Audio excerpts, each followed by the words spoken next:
ഇത് കിച്ചു ഞാനില്ലായിരുന്നു. അപ്പം കിച്ചുവിന്റെ വ്ളോഗിൽ വന്നിട്ട് എടുത്താണ് വീടൊക്കെ എടുത്തത്.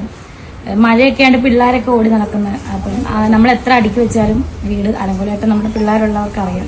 ചേച്ചിയുടെ മക്കളും ഇവനും ഋതപ്പനും ഒക്കെ കുഞ്ഞു പിള്ളേരുടെ അവരൊക്കെ ഓടി. അപ്പം ഋതപ്പനൊരു ഒരു കുഞ്ഞു കളിയുടെ പ്രായം അവൻ. അപ്പൊ നമ്മുടെ രേണു സുധി വീണ്ടും മേയറിലായിരിക്കുകയാണ് സുഹൃത്തുക്കളെ. സംഭവം എന്താണ് ഏതാണെന്നുള്ളത് പലരും അറിഞ്ഞു കാണും. പിന്നെ ഇത് ഇടയ്ക്കിടെ നടക്കുന്ന ഒരു പ്രതിഭാസമാണല്ലോ എന്ത് രേണു സുധി ഏറി കയറുന്നത്. അതുകൊണ്ട് പ്രത്യേകിച്ച് അത്ഭുതപ്പെടാനൊന്നുമില്ല. പക്ഷെ ഇത്തവണത്തെ ഏറി കയറൽ ഒരു സാധാരണ ലെവലിലുള്ള ഏറി കയറലൊന്നല്ല. സാധാരണ ഏറി കയറാനുള്ള കണ്ടന്റ് രേണുസുധി തന്നെ നമുക്ക് കൊണ്ടുതരലാണ് അല്ലെ. എന്തെങ്കിലും കാര്യം രേണുസുധി ഇങ്ങനെ ഒപ്പിച്ചു വെക്കും. പക്ഷെ ഇത്തവണത്തെ ഏറി കയറൽ രേണുസുധി പോലും ചിന്തിക്കാത്ത ലെവലിൽ ഏറി കയറലായിപ്പോയി. എന്താണെന്നല്ല സംഭവം എല്ലാവർക്കും അറിയാലോ. 24 മണിക്കൂറും എന്റെ സുധിച്ചേട്ടൻ എന്ന് പറഞ്ഞ് നടക്കുന്ന ആളാണ് രേണു അല്ലെ. ആ ഒരു കാരണം കൊണ്ടാണ് നമ്മൾ അടക്കമുള്ള ആളുകൾ തുടക്കത്തിൽ രേണുവിനെ സപ്പോർട്ട് ചെയ്തത്. പക്ഷെ പിന്നീട് പോകെ ഇതെല്ലാം ഉടായ്പാണെന്ന് മനസ്സിലായപ്പോ നമ്മൾ പലപ്പോഴായിട്ട് രേണു സുധീനെ ക്രിട്ടിസൈസ് ചെയ്തിട്ടുണ്ട്. അത് കാരണം നമുക്ക് നല്ല രീതിയിൽ തെറിവിളികളും കേൾക്കേണ്ടി വന്നിട്ടുണ്ട്. അതൊന്നും എനിക്ക് പുത്തരിയല്ല. എത്ര തെറി കേട്ടാലും നമ്മൾ പറയാനുള്ളത് പറഞ്ഞുകൊണ്ടേയിരിക്കും. നമുക്ക് പറയേണ്ടത് പറയാതിരിക്കാൻ പറ്റത്തില്ലല്ലോ. പക്ഷെ എത്ര തെറി കേട്ടാലും നമ്മൾ പറഞ്ഞ പല വിഷയങ്ങളും പിന്നീട് സത്യമാണെന്ന് ജനങ്ങൾക്ക് ബോധ്യമായിട്ടുണ്ട്. ഈ തെറി പറഞ്ഞവർ തന്നെ പലപ്പോഴും തിരുത്തി പറഞ്ഞിട്ടുമുണ്ട്. അതവിടെ കിടക്കട്ടെ. എന്തായാലും എന്റെ സുധിച്ചേട്ടൻ എന്ന് പറഞ്ഞുകൊണ്ടാണ് രേണുസുധി ഇന്ന് ഈ കാണുന്ന ലെവലിലേക്ക് എത്തിയത് അല്ലെ. നമ്മൾ പണ്ടത് പറഞ്ഞപ്പോൾ എല്ലാവർക്കും നമ്മളോട് പുച്ഛമായിരുന്നു. കമന്റ് ബോക്സിൽ എല്ലാവരും തെറി വിളിക്കാൻ വേണ്ടി തിക്കും തിരിക്കും കൂട്ടായിരുന്നു. എന്നാൽ യഥാർത്ഥത്തിൽ രേണുവിന്റെ മനസ്സിൽ സുധിച്ചേട്ടന്റെ സ്ഥാനം എന്തായിരുന്നു എന്ന് തെളിയിക്കുന്ന സംഭവ വികാസങ്ങളാണ് കഴിഞ്ഞ കുറച്ച് ദിവസങ്ങളായി അരങ്ങേറിക്കൊണ്ടിരിക്കുന്നത്. രേണുസുധിയെ തലയിൽ വെച്ച് നടക്കുന്നവർ യഥാർത്ഥത്തിൽ കാണേണ്ട ഒരു സംഭവം തന്നെയാണ്. സംഭവം എന്താണെന്ന് വെച്ചാണെങ്കിൽ സുധിച്ചേട്ടന്റെ മുൻ ഭാര്യയിലുണ്ടായിരുന്ന മകനായിട്ടുള്ള കിച്ചു എന്ന് പറയുന്നത് രേണുവിനെ സംബന്ധിച്ചിടത്തോളം സ്വന്തം മകനെ പോലെയാണല്ലോ. അങ്ങനെയല്ല, സ്വന്തം മകൻ തന്നെയാണ് അല്ലെ. അങ്ങനെ ഇന്റർവ്യൂലൊക്കെ വന്നിരുന്ന് പറയാറ്. അതെന്തോ ആയിക്കോട്ടെ. അങ്ങനെ ഈ പറയുന്ന കിച്ചു രേണുവിന്റെ പുതിയ വീട്ടിലേക്ക് ഒരു ഹോം ടൂർ നടത്തി. പക്ഷെ നിർഭാഗ്യവശാൽ കിച്ചു അവിടെ എത്തിയപ്പോ രേണു ചേച്ചി അവിടെ ഇല്ലായിരുന്നു. വല്ല ഷൂട്ടിനോ മറ്റോ പോയതായിരിക്കും. പക്ഷെ രേണുവിന്റെ മകനായിട്ടുള്ള ഋതപ്പൻ അവിടെ ഉണ്ടായിരുന്നു കേട്ടോ. ഈ ഋതപ്പനാണെങ്കിൽ കിച്ചുവിനെ ഭയങ്കര കാര്യമാണ്. കിച്ചുവിനെ കണ്ടത് ഇവന് ഭയങ്കര സന്തോഷമായി. അങ്ങനെ ഈ ഋതപ്പൻ എന്താക്കി തന്റെ വീട് മൊത്തം കിച്ചുവിനെ ഇങ്ങനെ ഓടിച്ചാടി കാണിച്ചു കൊടുക്കാൻ തുടങ്ങി. അതിനിടയിലാണ് ഈ സംഭവ വികാസങ്ങളൊക്കെ അരങ്ങേറുന്നത്. നമുക്ക് എന്തായാലും ഒന്ന് കണ്ടോക്കാം. എന്തോ നീ തപ്പുന്ന ആരുടെ എന്തോ ട്രോഫി പാട്ട് പാടിയിട്ടോ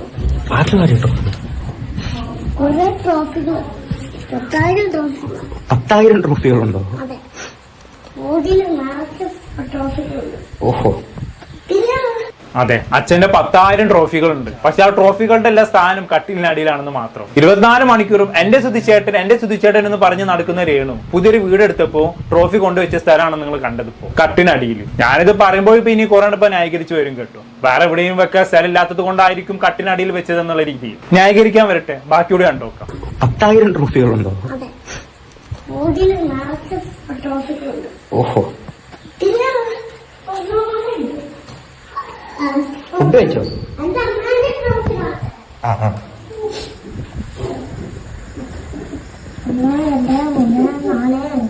ഓഹോ,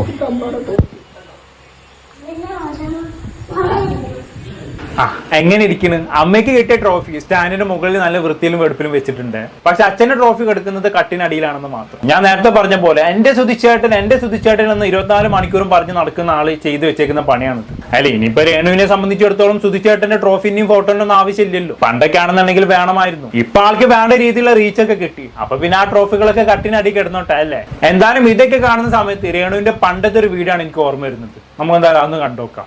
വീട് കൊടുത്താലും എന്ത് കൊടുത്താലും എനിക്കല്ല, എനിക്കും എന്റെ പിള്ളേർക്ക് അതെ ഏട്ടനുള്ളതാണ്. എന്റെ സുധിച്ചേട്ടന് താമസിക്കുന്ന വീടായിരിക്കണം അത്. സുധിച്ചേട്ടനുണ്ട്. അതെ, സുധിച്ചേട്ടൻ താമസിക്കുന്ന വീട് തന്നെയാണത്. പക്ഷെ സുധിച്ചേട്ടന്റെ സ്ഥാനം അലമാരയ്ക്ക് പുറത്തും കട്ടിലിനടിയിലാണെന്ന് മാത്രം. എന്തൊരു സ്നേഹമായിരുന്നു അന്ന് സുധിച്ചേട്ടനോട് അല്ലെ. നിങ്ങൾ ശ്രദ്ധിച്ചു കാണും. അന്ന് രേണുസുധി ഇങ്ങനെ കരിഞ്ഞ് സംസാരിക്കുമ്പോ ബാക്കിൽ സുധിച്ചേട്ടന്റെ ട്രോഫി ഉണ്ടായിരുന്നു അല്ലെ. ഞാൻ നേരത്തെ പറഞ്ഞ പോലെ അന്ന് അത് ആവശ്യമായിരുന്നു. പക്ഷെ ഇന്ന് അത് ആവശ്യമില്ല. അത്രേ ഉള്ളൂ. കഴിഞ്ഞില്ല. സുധിച്ചേട്ടന്റെ ട്രോഫിന്റെ സ്ഥാനമല്ലേ നിങ്ങളിപ്പോ കണ്ടിട്ടുള്ളൂ. ഇനി സുധിച്ചേട്ടന്റെ ഫോട്ടോന്റെ സ്ഥാനം എവിടെയാണെന്നുള്ളത് നിങ്ങൾ തന്നെ ഒന്ന് കണ്ടോക്കി. രേണുസുധി തന്നെ മറ്റൊരു വീഡിയോ അത് കാണിക്കുന്നുണ്ട്. ഒന്ന് കണ്ടോക്കി. ഒക്കെയാണ് എന്റെ അലമാരിൽ. പിന്നെ ഇത് ഫോട്ടോയാണ്. ഇത് ഗിഫ്റ്റ് ചെയ്ത ഫോട്ടോസ് ഒക്കെയാണ്. ഇത് നമുക്ക് ഇവിടെ അടിക്കാൻ ഭിത്തിയിൽ ഇതൊന്നും നമുക്ക് അടിക്കാൻ പറ്റത്തില്ല. എന്തോ ജിപ്സം പ്ലാസ്റ്ററോ എന്തോ ഇതിന് പറയുന്നത് ജിപ്സോ എന്ന് പറഞ്ഞൊരു സാധനം നമുക്ക് ഈ ആണി വെച്ച് അടിക്കാൻ പറ്റത്തില്ല. അതുകൊണ്ട് ഓരോരുത്തർ ഗിഫ്റ്റ് ചെയ്യുന്നത് നമ്മൾ ഇവിടെ മാറ്റി വെക്കും. അത് കഴിഞ്ഞിട്ട് നമ്മളത് സ്ക്രൂ ഒക്കെ വെച്ചിട്ട് വേണം ഇത് ചെയ്യാൻ വേണ്ടിയിട്ട്. അപ്പം ഇതെന്റെ വൺ ഓഫ് ദി ഫേവറേറ്റ് പിക്കാണ്. ഇത് എനിക്ക് വേണ്ടിയിട്ട് ചേട്ടൻ എടുത്തു തന്ന പിക്കാണ്.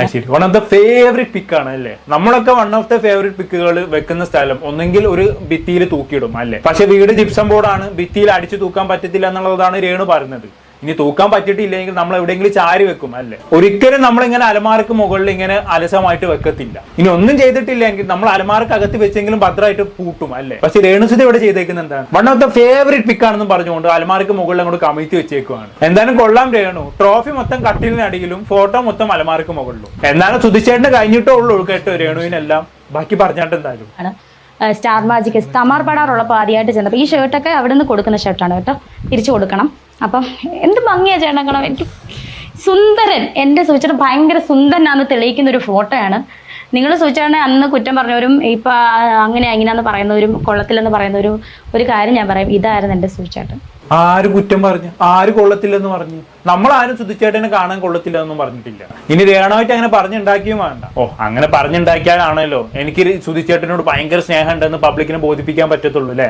അങ്ങോട്ട് പറയാനെ സുധിച്ചേട്ടനെ കാണാൻ കൊള്ളത്തില്ലെന്ന് ആരൊക്കെയോ പറഞ്ഞു പോലും. ഇവിടെ ആരും അത് പറഞ്ഞിട്ടില്ല. എന്തായാലും ബാക്കി പറഞ്ഞാട്ടെ. സുധിച്ചേട്ടൻ എന്ത് ഭംഗിയായിരുന്നു കാണാൻ, ഭയങ്കര ഭംഗി.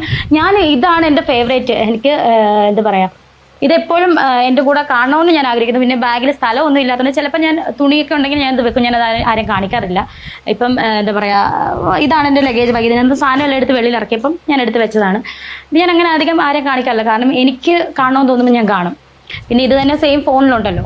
സോ ഇതെൻ്റെ favourite, one of the favourite പിക്കാണ്. ഇത് സ്റ്റാർ മാജിക് അല്ലെങ്കിൽ തമാർ പടാർ വേദിയിൽ അവിടെ ഇരുന്നപ്പോൾ എടുത്ത പിക്കാണ്. ഏട്ടൻ്റെ മീശ, ഈശോ അമ്മ ഭയങ്കര ഇഷ്ടമാണ്. ഈ ഹെയർ, മീശ, കണ്ണ് എല്ലാം എനിക്ക് ഭയങ്കര ഇഷ്ടമാണ്. മിസ് യു ചേട്ടാ, മിസ് യു അമ്മ. ഇവിടെ വെക്കുക, അവിടെ തന്നെ വെച്ചോ, മാറ്റേണ്ട, അവിടെ തന്നെ വെച്ചോ, വേറെ അങ്ങോട്ട് എടുത്ത് മാറ്റേണ്ട. അല്ല ഇനിയിപ്പോ ഏതെങ്കിലും ഓൺലൈൻ മീഡിയക്കാർ വരുന്ന സമയത്ത് എടുത്ത് കാണിച്ചു കൊടുക്കണല്ലോ. അപ്പൊ കയ്യെത്തി എടുക്കാൻ പറ്റിയ ദൂരം എന്ന് പറയുന്നത് അലമാരക്ക് മുകളിലാണ്. അപ്പൊ അത് അവിടെ തന്നെ കിടന്നോട്ടെ. എന്തായാലും മറ്റാളെ വാർത്താനാണ് കോമഡി. സുധിച്ചേട്ടന്റെ മീശ കണ്ടു, സുധിച്ചേട്ടന്റെ മൂക്ക് കണ്ടു, ഉഫാ എന്നുള്ള ലെവലിലാണ് സംസാരിക്കുന്നതല്ലേ. ആരെ ബോധിപ്പിക്കാനാണ് രേണു ഇതൊക്കെ കാണിച്ചു കൂട്ടുന്നത്? അപ്പൊ ചുരുക്കി പറഞ്ഞാണെങ്കിൽ സുധിച്ചേട്ടന്റെ സ്ഥാനങ്ങൾ ഇപ്പൊ കണ്ടല്ലോ. സുധിച്ചേട്ടന്റെ ഫോട്ടോ അലമാരക്ക് മുകളിലും ട്രോഫി കട്ടിനടിയിലും. എന്നാലും രേണുവിന് സുധിച്ചേട്ടനോട് ഭയങ്കര സ്നേഹമാണ് കേട്ടോ. എന്തായാലും സംഭവം വൈറലായതോടെ രേണു തന്നെ ഇതിനൊരു എക്സ്പ്ലനേഷൻ ആയിട്ട് വന്നിട്ടുണ്ട്. നമ്മൾ എന്തായാലും അന്ന് കേട്ട് നോക്കാം. വീഡിയോ വന്ന് കണ്ടു, സുധിച്ചേട്ടന്റെ അവാർഡ് മാറ്റി വെച്ചു എന്ന് പറഞ്ഞു. അപ്പൊ അതിനെ കുറിച്ച് എന്താണ് പറയാനുള്ളത്? നമ്മുടെ കുഞ്ഞ് ഋതപ്പന് ആ പ്രായമാണ്, കുഞ്ഞാണ്. അപ്പൊ അവൻ അതെടുത്ത് നശിപ്പിച്ചത് പാത്തിരുന്ന് കളിക്കും. അവൻ അതെടുത്തിട്ട് ചിലപ്പം തടിയല്ലേ, അത് അങ്ങോട്ടും ഇങ്ങോട്ടും ഒടിച്ചു കളഞ്ഞാൽ പിന്നെ ഒരിക്കലും നമുക്ക് ഉണ്ടാക്കാൻ പറ്റത്തില്ല നമുക്ക്. അതുകൊണ്ട് ഞാനതെടുത്ത് സൂക്ഷിച്ചു വെച്ചതാണ് ഓരോ അവാർഡുകൾ. കാരണം അതെ, സൂക്ഷിച്ചു വെക്കാൻ പറ്റിയ സ്ഥലമാണല്ലോ കട്ടിനടിയിൽ. അതാകുമ്പോ ഋതപ്പന് കയ്യെത്താത്ത സ്ഥലമാണ്. എന്തൊക്കെ ന്യായീകരണങ്ങളാണ് പഠിച്ചവനെ. എന്തായാലും ബാക്കി പറഞ്ഞാട്ടെ. നമുക്കിനി മുന്നോട്ട് എന്തെങ്കിലും കാര്യങ്ങൾക്ക് അവാർഡ് വെക്കാനുള്ള സാധനങ്ങളൊക്കെ നമ്മൾ സെറ്റ് ആക്കിയിട്ട് വീടിനകത്ത് അങ്ങനത്തെ സാധനങ്ങളൊന്നും ഇല്ല. കമന്റ് ബോക്സിൽ വന്നേക്കുന്നതാണ് രേണുവിന്റെ അവാർഡ് എടുത്തിട്ട് മുകളിൽ വെച്ചു, സുധിച്ചേട്ടന്റെ അവാർഡ് എടുത്തിട്ട് കട്ടിലിന്റെ അടിയിൽ വെച്ച് ഒളിപ്പിച്ചു. രേണുവിന് ഒരു മാസം കൊണ്ടല്ലേ ഇത്ര ഒരു അവാർഡ്. അതല്ല ഞാൻ ഇങ്ങനെ വരുമ്പോ അങ്ങനെ എടുത്ത് വെക്കുന്നതല്ലാതെ സൂക്ഷിച്ചു വെച്ചതല്ല. സുധിച്ചേട്ടന്റെ അവാർഡ് കുഞ്ഞു കളയാതിരിക്കാൻ വേണ്ടി. കുഞ്ഞല്ലേ അവൻ, ആ പ്രായമാണ്. ചേച്ചിയുടെ മക്കളും കൂടെ അവിടെ വരുമ്പം ഇവര് മൂന്നുപേരും കൂടെ ഞാൻ അറിയാതെ ഫോൺ എടുത്ത് കളിക്കും. ഒരു ദിവസം ഞാൻ വീട്ടിൽ ചെന്നപ്പോ സൂചേട്ടന്റെ പൊട്ടും കണ്ണ് എഴുതിയേക്കുന്നു. സൂചേട്ടന്റെ ഫോട്ടോ ഞാൻ അച്ഛനെ ഒരുക്കിയതായിരുന്നു. അവന്റെ മോനെ അങ്ങനെ ചെയ്യരുത്. 5 വയസ്സായതേ ഉള്ളവൻ. അതെ അതെ അതെ, ന്യായീകരിച്ചങ്ങോട്ട് മെഴുകാണല്ലേ. ഈ രേണു പുതിയ വീട്ടിലേക്ക് താമസം മാറിയിട്ട് 8 മാസത്തോളായി. കൃത്യമായി പറഞ്ഞാണെങ്കിൽ 2024 ഒക്ടോബറിലാണ് ഇവരുടെ ഹൗസ് വാമിംഗ് നടക്കുന്നത്. ഈ 8 മാസമായിട്ട് രേണുവിന് സുധിച്ചേട്ടന്റെ ട്രോഫിയും ഫോട്ടോകളും ഒന്നും ഒരു അടുക്കി വെക്കാനുള്ള സമയം കിട്ടിയിട്ടില്ല അല്ലേ. എങ്ങനെ കിട്ടും? ഫുള്ളും തിരക്കല്ലേ, ഷൂട്ടിങ്ങും മറ്റും കാര്യങ്ങളൊക്കെ ആയിട്ട്. എന്തായാലും 8 മാസമായിട്ടും സുധിച്ചേട്ടൻ ട്രോഫികളും മറ്റും കട്ടിനടിയിൽ കിടക്കുന്നുണ്ടെങ്കിൽ അത് മറ്റൊരു സുരക്ഷിതമായിട്ടുള്ള സ്ഥാനത്തേക്ക് മാറ്റുന്നില്ല എങ്കിൽ അതിനർത്ഥം അത് അവിടെ കിടന്നോട്ടെ, അതിന് ആവശ്യമില്ല എന്നല്ലേ. നമുക്ക് ഏറ്റവും ഇഷ്ടപ്പെട്ട വാല്യുബിൾ ആയിട്ടുള്ള തിങ്സ് നമ്മൾ 8 മാസം പോയിട്ട് ഒരു ദിവസം പോലും ഇങ്ങനെ അലക്ഷ്യമായിട്ട് കട്ടിനടിയിലും അലമാർക്ക് മുകളിലും ഒന്നും വെക്കത്തില്ല അല്ലേ. നമ്മൾ കൃത്യമായും ഭദ്രമായിട്ട് ഒരു സ്ഥലത്ത് വെച്ച് പൂട്ടുമാക്കും. പക്ഷെ ഇവിടെ 8 മാസമായിട്ടും ഇത് കിടക്കുന്നത് എവിടെയാണ്? കട്ടിനടിയിലാണ്. എന്നിട്ട് അതിനൊരു ഇളക്കമര ന്യായീകരണവും. ഇനിയിപ്പോ ഇതിന് പിന്നാലെ 100 ന്യായീകരണമായിട്ട് ഇപ്പൊ രേണു വേറെ വരും കേട്ടോ. അടുത്ത ഇന്റർവ്യൂ കമ്മിങ് സൂൺ ആണ്. രേണു എന്തെങ്കിലും ഒരു കാരണം കിട്ടാൻ കാത്തിക്കാണല്ലോ അപ്പൊ ഇന്റർവ്യൂ കൊടുക്കാൻ. കൂടുതലൊന്നും ഞാൻ പറയുന്നില്ല. എന്ത് പറയാനാണ് ഇതിനൊക്കെ? എന്താണെന്ന് കേട്ട് നിങ്ങൾക്ക് തോന്നുന്നത് താഴെ കമന്റ് ബോക്സിൽ രേഖപ്പെടുത്തുന്നില്ല. അടുത്തൊരു ടോപ്പിക്